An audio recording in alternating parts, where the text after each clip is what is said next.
ನಮಸ್ಕಾರ ವೀಕ್ಷಕರೇ, ನಮ್ಮ ಚಾನೆಲ್ಗೆ ಆತ್ಮೀಯವಾದ ಸ್ವಾಗತ. ರಕ್ಷಿತಾ ಮತ್ತು ಕಾವ್ಯ ಒಂದೇ ಬೀದಿಯಲ್ಲಿ ಬೆಳೆದ ಬಾಲ್ಯದ ಸ್ನೇಹಿತರು. ರಕ್ಷಿತಾ ಮಧ್ಯಮ ವರ್ಗದ ಶಿಸ್ತಿನ ಸಿಪಾಯಿ, ಓದಿನಲ್ಲಿ ಮುಂದಿದ್ದಳು ಮತ್ತು ಸಂಪ್ರದಾಯಸ್ಥಳಾಗಿದ್ದಳು. ಆದರೆ ಕಾವ್ಯ ಹಾಗಲ್ಲ, ಅವಳು ಶ್ರೀಮಂತ ಮನೆಯ ಮಗಳು.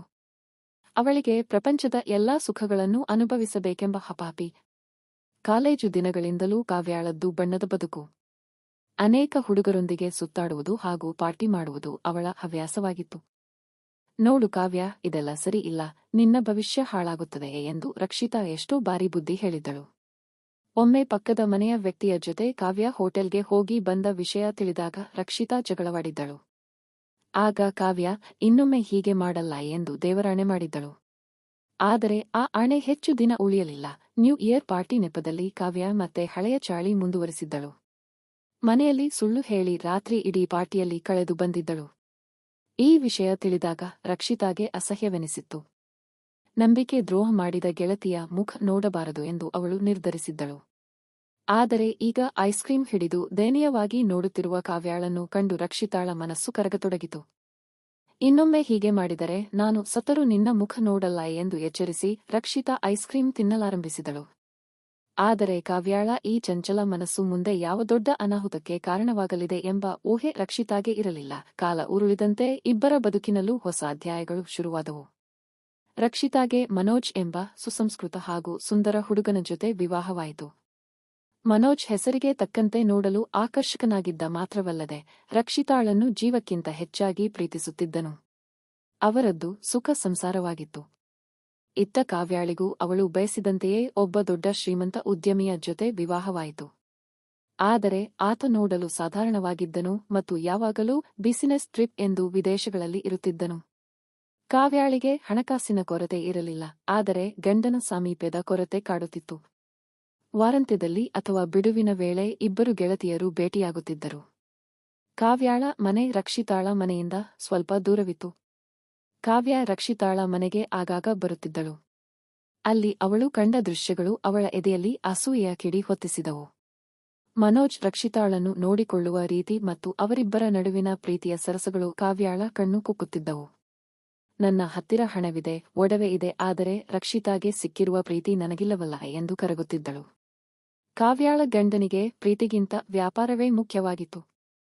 ದಿನಗಳು ಕಳೆದಂತೆ ಕಾವ್ಯ ರಕ್ಷಿತಾಳ ಮನೆಗೆ ಬರುವುದು ಹೆಚ್ಚಾಯಿತು. ಆದರೆ ಅವಳು ಬರುತ್ತಿದ್ದದ್ದು ಗೆಳತಿಗಾಗಿ ಅಲ್ಲ, ಬದಲಾಗಿ ಮನೋಜ್ನನ್ನು ನೋಡಲು. ಅವನ ಮೈಕಟ್ಟು ಮತ್ತು ನಗು ಅವಳನ್ನು ಆಕರ್ಷಿಸುತ್ತಿತ್ತು. ಅವಳಲ್ಲಿ ಹಳೆಯ ಚಂಚಲ ಬುದ್ಧಿ ಮತ್ತೆ ಮರುಕಳಿಸುತ್ತಿತ್ತು.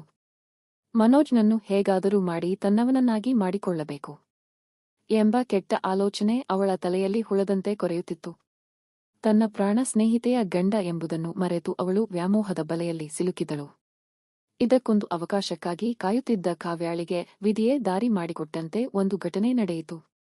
ರಕ್ಷಿತಾ ತವರು ಮನೆಗೆ ಹೋಗುವ ಪ್ರಸಂಗ ಎದುರಾಯಿತು. ಅವಳು ಇಲ್ಲದ ಸಮಯದಲ್ಲಿ ಕಾವ್ಯ ತನ್ನ ಯೋಜನೆಯನ್ನು ಕಾರ್ಯರೂಪಕ್ಕೆ ತರಲು ನಿರ್ಧರಿಸಿದಳು. ರಕ್ಷಿತಾ ಊರಿಗೆ ಹೋಗಿ 1 ದಿನವಾಗಿತ್ತಷ್ಟೇ. ಅವಳು ಮರಳಿ ಬರಲು ಇನ್ನು 4 ದಿನಗಳು ಬೇಕಿತ್ತು. ಇದೇ ಸರಿಯಾದ ಸಮಯ ಎಂದು ಭಾವಿಸಿದ ಕಾವ್ಯ ಅಂದವಾಗಿ ತಯಾರಾದಳು. ಕಡುಕೆಂಪು ಬಣ್ಣದ ಸೀರೆ ಉಟ್ಟು, ಮಲ್ಲಿಗೆ ಹೂ ಮುಡಿದು, ಮೈತುಂಬ ಸುಗಂಧ ದ್ರವ್ಯ ಸಿಂಪಡಿಸಿಕೊಂಡು ಮನೋಜ್ನ ಮನೆಗೆ ಬಂದಳು. ಮನೋಜ್ ಒಬ್ಬನೇ ಹಜಾರದಲ್ಲಿ ಕುಳಿತು ಟಿವಿ ನೋಡುತ್ತಿದ್ದನು. ಕಾವ್ಯಾಳನ್ನು ಕಂಡು ಅವನಿಗೆ ಆಶ್ಚರ್ಯವಾಯಿತು. ಬನ್ನಿ ಕಾವ್ಯ ಅವರೇ, ರಕ್ಷಿತಾ ಊರಿಗೆ ಹೋಗಿದ್ದಾಳೆ ಎಂದು ಆತ ಬರಮಾಡಿಕೊಂಡನು. ಗೊತ್ತು ಮನೋಜ್, ಸುಮ್ಮನೆ ಬೇಸರವಾಗುತ್ತಿತ್ತು, 1 ಕಾಫಿ ಕುಡಿದು ಹೋಗೋಣ ಎಂದು ಬಂದೆಯೇ ಎಂದು ನಗುತ್ತಾ ಒಳಬಂದಳು. ಮನೋಜ್ ಕಾಫಿ ಮಾಡಲು ಅಡುಗೆ ಮನೆಗೆ ಹೋದಾಗ ಕಾವ್ಯ ಸೋಫಾದಲ್ಲಿ ಕುಳಿತು ತನ್ನ ವೇಷಭೂಷಣವನ್ನು ಸರಿಪಡಿಸಿಕೊಂಡಳು. ಮನೋಜ್ ಕಾಫಿ ತಂದುಕೊಟ್ಟಾಗ ಅವಳು ಅವನ ಪಕ್ಕದಲ್ಲೇ ಕುಳಿತುಕೊಂಡಳು. ಅವಳ ವರ್ತನೆ ಮನೋಜ್ಗೆ ಮುಜುಗರ ತರಿಸಿತು. ಮನೋಜ್, ನೀವು ತುಂಬಾ ಅದೃಷ್ಟವಂತರು, ರಕ್ಷಿತಾ ಪುಣ್ಯ ಮಾಡಿದ್ದಾಳೆ ಎಂದು ಮಾತು ಶುರು ಮಾಡಿದಳು. ಮಾತನಾಡುತ್ತಾ ಮೆಲ್ಲನೆ ಅವನ ಕೈ ಮೇಲೆ ಕೈಯಿಟ್ಟಳು. ಮನೋಜ್ ಗಾಬರಿಯಿಂದ ಹಿಂದಕ್ಕೆ ಸರಿದು, ಏನು ಮಾಡುತ್ತಿದ್ದೀರಾ ಕಾವ್ಯ? ಇದು ಸರಿಯಲ್ಲ ಎಂದನು. ಆಗ ಕಾವ್ಯ ನೇರವಾಗಿ ಅವನ ಕಣ್ಣಲ್ಲಿ ಕಣ್ಣಿಟ್ಟು, ನನಗೆ ಗೊತ್ತು ಇದು ತಪ್ಪೆಂದು, ಆದರೆ ನಿಮ್ಮನ್ನು ನೋಡಿದಾಗಿನಿಂದ ನನ್ನ ಮನಸ್ಸು ನನ್ನಲ್ಲಿಲ್ಲ. ನನ್ನ ಗಂಡನ ಬಳಿ ಹಣವಿದೆ, ಆದರೆ ನಿಮ್ಮಲ್ಲಿರುವ ಆಕರ್ಷಣೆ ಅವನಿಗಿಲ್ಲ. ರಕ್ಷಿತಾ ಬರುವವರೆಗೂ ನಾವಿಬ್ಬರೇ ಇರುವುದು, ದಯವಿಟ್ಟು ನನ್ನ ಆಸೆ ಪೂರೈಸಿ ಎಂದು ಬೇಡಿಕೊಂಡಳು. ಮನೋಜ್ ಅವಳ ಮಾತಿಗೆ ಸ್ತಬ್ಧನಾದನು.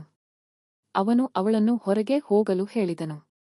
ಕಾವ್ಯ ಯೋಚನೆ ಮಾಡಿ ಮನೋಜ್ ಇಂತಹ ಅವಕಾಶ ಮತ್ತೆ ಸಿಗಲ್ಲ ಎಂದು ಹೇಳಿ ತನ್ನ ಆಕರ್ಷಕ ನೋಟವನ್ನು ಬೀರಿ ಅಲ್ಲಿಂದ ಹೊರಟಳು. ಅವಳು ಹೋದ ಮೇಲೂ ಅವಳ ನೆನಪು ಆ ಮನೆಯಲ್ಲಿ ಹಾಗೆಯೇ ಉಳಿದಿತ್ತು. ಆ ರಾತ್ರಿ ಮನೋಜ್ಗೆ ನಿದ್ದೆ ಬರಲಿಲ್ಲ. ಕಣ್ಣು ಮುಚ್ಚಿದರೆ ಕಾವ್ಯಾಳ ಅಂದ ಹಾಗೂ ಅವಳು ಆಡಿದ ಮಾತುಗಳೇ ನೆನಪಾಗುತ್ತಿದ್ದವು. ಇದು ಮಹಾ ತಪ್ಪುಯೇ ಎಂದು ಬುದ್ಧಿ ಹೇಳಿದರೂ ಅವನ ಮನಸ್ಸು ವಾಮಮಾರ್ಗಕ್ಕೆ ಎಳೆಯುತ್ತಿತ್ತು. ಅವನಲ್ಲೂ ಸುಪ್ತವಾಗಿದ್ದ ಆಸೆಗಳು ಜಾಗೃತವಾಗಿದ್ದವು. ರಕ್ಷಿತಾಗಿಂತ ಕಾವ್ಯ ಹೆಚ್ಚು ಆಕರ್ಷಕವಾಗಿದ್ದಾಳೆ ಎಂಬ ಸತ್ಯ ಅವನನ್ನು ಚುಚ್ಚುತ್ತಿತ್ತು. ಮರುದಿನ ಬೆಳಿಗ್ಗೆ ಎದ್ದವನೇ ಫೋನ್ ತೆಗೆದುಕೊಂಡು ಕಾವ್ಯಾಳಿಗೆ ಕರೆ ಮಾಡಿದನು. ಮನೆಗೆ ಬಾಯ್ ಎಂದಷ್ಟೇ ಹೇಳಿ ಫೋನ್ ಇಟ್ಟನು. ಕಾವ್ಯ ಹಾರಾಡುತ್ತ ಬಂದು ಸೇರಿದಳು. ಬಾಗಿಲು ಹಾಕಿದ ಕೂಡಲೇ ಅಲ್ಲಿ ನೈತಿಕತೆ ಸತ್ತು ಹೋಗಿತ್ತು. ಸ್ನೇಹ ಹಾಗೂ ನಂಬಿಕೆಯನ್ನು ಗಾಳಿಗೆ ತೂರಿ ಇಬ್ಬರೂ ತಪ್ಪು ಹಾದಿ ತುಳಿದರು. ರಕ್ಷಿತಾ ಇಲ್ಲದ ಆ 4 ದಿನಗಳು ಅವರಿಗೆ ಹಬ್ಬದಂತಿದ್ದವು. ಪ್ರಪಂಚದ ಪರಿವಿಲ್ಲದೆ ಇಬ್ಬರೂ ಕಾಲ ಕಳೆದರು. 4 ದಿನಗಳ ನಂತರ ರಕ್ಷಿತಾ ಊರಿನಿಂದ ವಾಪಸ್ ಬಂದಳು. ಆದರೆ ಮನೋಜ್ನ ವರ್ತನೆಯಲ್ಲಿ ಬದಲಾವಣೆ ಕಂಡುಬಂತು. ಅವನು ಮೊದಲಿಗಿಂತ ಹೆಚ್ಚು ಮೌನಿಯಾಗಿದ್ದನು ಮತ್ತು ರಕ್ಷಿತಾಳ ಕಣ್ಣಲ್ಲಿ ಕಣ್ಣಿಟ್ಟು ಮಾತನಾಡಲು ಹಿಂದೇಟು ಹಾಕುತ್ತಿದ್ದನು. ಕಾವ್ಯ ಕೂಡ ರಕ್ಷಿತಾಳ ಮನೆಗೆ ಬರುವುದು ಹೆಚ್ಚಾಯಿತು. ಆದರೆ ಅವಳು ಮನೋಜ್ನನ್ನು ನೋಡುವ ದೃಷ್ಟಿ ಬದಲಾಗಿತ್ತು. ರಕ್ಷಿತಾಗೆ ಏನೋ ಅನುಮಾನ ಶುರುವಾಯಿತು. ಗಂಡನ ಮೊಬೈಲ್ನಲ್ಲಿ ಅಳಿಸಿದ ಸಂದೇಶಗಳು ಮತ್ತು ಅವರಿಬ್ಬರ ಕಳ್ಳನೋಟಗಳು ರಕ್ಷಿತಾಳ ಸಂಶಯಕ್ಕೆ ಪುಷ್ಟಿ ನೀಡಿದವು. ನನ್ನ ಗಂಡ ಹೀಗೆ ಮಾಡಲಾರ ಎಂಬ ನಂಬಿಕೆ ಒಂದೆಡೆಯಾದರೆ ಅಂತಃಪ್ರಜ್ಞೆ ಇನ್ನೊಂದೆಡೆ ಕಾಡುತ್ತಿತ್ತು. ಸತ್ಯ ತಿಳಿಯಲೇಬೇಕೆಂದು ರಕ್ಷಿತಾ ಒಂದು ನಾಟಕವಾಡಲು ನಿರ್ಧರಿಸಿದಳು. ಒಂದು ದಿನ ಬೆಳಿಗ್ಗೆ ಅವಳು ಮನೋಜ್ಗೆ ನನ್ನ ಗೆಳತಿಯ ಮದುವೆ ಇದೆ, ಊರಿಗೆ ಹೋಗಬೇಕು, ಬರಲು ರಾತ್ರಿಯಾಗುತ್ತದೆ ಎಂದು ಹೇಳಿ ಮನೆಯಿಂದ ಹೊರಟಳು. ಮನೋಜ್ ಮುಖದಲ್ಲಿ ಸಣ್ಣದೊಂದು ನಿರಾಳತೆ ಕಂಡಿತು. ರಕ್ಷಿತಾ ಬಸ್ ಸ್ಟ್ಯಾಂಡ್ಗೆ ಹೋಗುವ ಬದಲು ಪಾರ್ಕ್ ಒಂದರಲ್ಲಿ ಕುಳಿತಳು. ಅರ್ಧ ಗಂಟೆಯ ನಂತರ ಕಾವ್ಯಾಳಿಗೆ ಫೋನ್ ಮಾಡಿ ನಾನು ಮದುವೆಗೆ ಹೋಗುತ್ತಿದ್ದೇನೆ, ನೀನು ಬರುತ್ತೀಯಾ ಎಂದು ಕೇಳಿದಳು. ಕಾವ್ಯ ಇಲ್ಲ ಕಣೆ, ನನಗೆ ಹುಷಾರಿಲ್ಲ, ಮನೆಯಲ್ಲೇ ಇರುತ್ತೇನೆ ಎಂದು ಸುಳ್ಳು ಹೇಳಿದಳು. ರಕ್ಷಿತಾಳ ಅನುಮಾನ ಬಲವಾಯಿತು. ಸುಮಾರು 2 ಗಂಟೆಗಳ ನಂತರ ರಕ್ಷಿತಾ ನೇರವಾಗಿ ತನ್ನ ಮನೆಗೆ ಬಂದಳು. ಮನೆಯ ಬಾಗಿಲು ಹಾಕಲಾಗಿತ್ತು. ತನ್ನ ಬಳಿ ಇದ್ದ ಕೀಲಿಕೆಯಿಂದ ಬಾಗಿಲು ತೆರೆದು ಒಳಗೆ ಹೋದಳು. ಅಲ್ಲಿ ಕಂಡ ದೃಶ್ಯ ಅವಳ ಎದೆ ಒಡೆಯುವಂತಿತ್ತು. ತನ್ನ ಪ್ರೀತಿಯ ಗಂಡ ಮತ್ತು ಪ್ರಾಣ ಸ್ನೇಹಿತೆ ಇಬ್ಬರೂ ಏಕಾಂತದಲ್ಲಿ ಮೈಮರೆತಿದ್ದರು. ರಕ್ಷಿತಾಳನ್ನು ಕಂಡ ಕೂಡಲೇ ಇಬ್ಬರೂ ಸಿಡಿಲು ಬಡಿದವರಂತೆ ಬೆಚ್ಚಿಬಿದ್ದರು. ರಕ್ಷಿತಾಳ ಕೋಪ ಕಟ್ಟಿಯೊಡೆಯಿತು. ನೇರವಾಗಿ ಹೋಗಿ ಕಾವ್ಯಾಳ ಕೆನ್ನೆಗೆ ಬಲವಾಗಿ ಬಾರಿಸಿದಳು. ಸ್ನೇಹಿತೆ ಎಂದು ನಂಬಿದ್ದಕ್ಕೆ ನನಗೆ ಒಳ್ಳೆಯ ಬಹುಮಾನ ಕೊಟ್ಟೆ. ಇವತ್ತೇ ನಮ್ಮ ಸ್ನೇಹಕ್ಕೆ ಕೊನೆ, ತೊಲಗು ಇಲ್ಲಿಂದ ಎಂದು ಕಿರುಚಿದಳು. ಕಾವ್ಯ ತಲೆ ತಗ್ಗಿಸಿ ಅಲ್ಲಿಂದ ಓಡಿ ಹೋದಳು. ಮನೋಜ್ ರಕ್ಷಿತಾಳ ಕಾಲಿಗೆ ಬಿದ್ದು ತಪ್ಪಾಯಿತು, ಆ ಕೆಟ್ಟ ಗಳಿಗೆಯಲ್ಲಿ ಮೈಮರೆತೆ, ಕ್ಷಮಿಸು ಎಂದು ಗೋಗರೆದನು. ರಕ್ಷಿತಾ ಅಂದು ಸಂಜೆ ಪೂರ್ತಿ ಕೋಣೆಯಲ್ಲಿ ಅಳುತ್ತಾ ಕುಳಿತಳು. ಅವಳಿಗೆ 2 ದಾರಿಗಳಿದ್ದವು, ಒಂದು ಗಂಡನನ್ನು ಬಿಡುವುದು, ಇನ್ನೊಂದು ಕ್ಷಮಿಸಿ ಬದುಕು ಮುಂದುವರೆಸುವುದು. ದೀರ್ಘಾಲೋಚನೆಯ ನಂತರ ಅವಳು ವಾಸ್ತವವನ್ನು ಅರಿತಳು. ಕಾವ್ಯಾಳ ಬುದ್ಧಿಯೇ ಅಂತಹದ್ದು, ಅವಳ ಸಹವಾಸ ಮಾಡಿದ್ದು ತನ್ನ ತಪ್ಪು ಎಂದು ಭಾವಿಸಿದಳು. ಗಂಡ ಪಶ್ಚಾತ್ತಾಪ ಪಡುತ್ತಿದ್ದಾನೆ, ಒಂದು ಕ್ಷಣದ ತಪ್ಪು ಇಡೀ ಬದುಕನ್ನು ಹಾಳು ಮಾಡಬಾರದು ಎಂದು ನಿರ್ಧರಿಸಿದಳು. ಬಾಗಿಲು ತೆರೆದು ಹೊರಬಂದ ರಕ್ಷಿತಾ ಇನ್ನೊಮ್ಮೆ ಆ ಕಾವ್ಯಾಳ ಹೆಸರು ಈ ಮನೆಯಲ್ಲಿ ಕೇಳಿಬರಬಾರದು ಎಂದು ಮನೋಜ್ಗೆ ಎಚ್ಚರಿಸಿದಳು. ಮನೋಜ್ ತಲೆದೂಗಿದನು. ಕಳಚಿದ ನಂಬಿಕೆಯನ್ನು ಮತ್ತೆ ಕಟ್ಟಲು ಸಮಯ ಬೇಕಿತ್ತು, ಆದರೆ ಸಂಸಾರ ಉಳಿದಿತ್ತು. ಈ ಕತೆ ನಿಮಗೆ ಇಷ್ಟವಾಗಿದ್ದರೆ ದಯವಿಟ್ಟು ಲೈಕ್ ಮಾಡಿ, ಶೇರ್ ಮಾಡಿ ಮತ್ತು ಸಬ್ಸ್ಕ್ರೈಬ್ ಮಾಡಿಕೊಳ್ಳಿ. ಧನ್ಯವಾದಗಳು.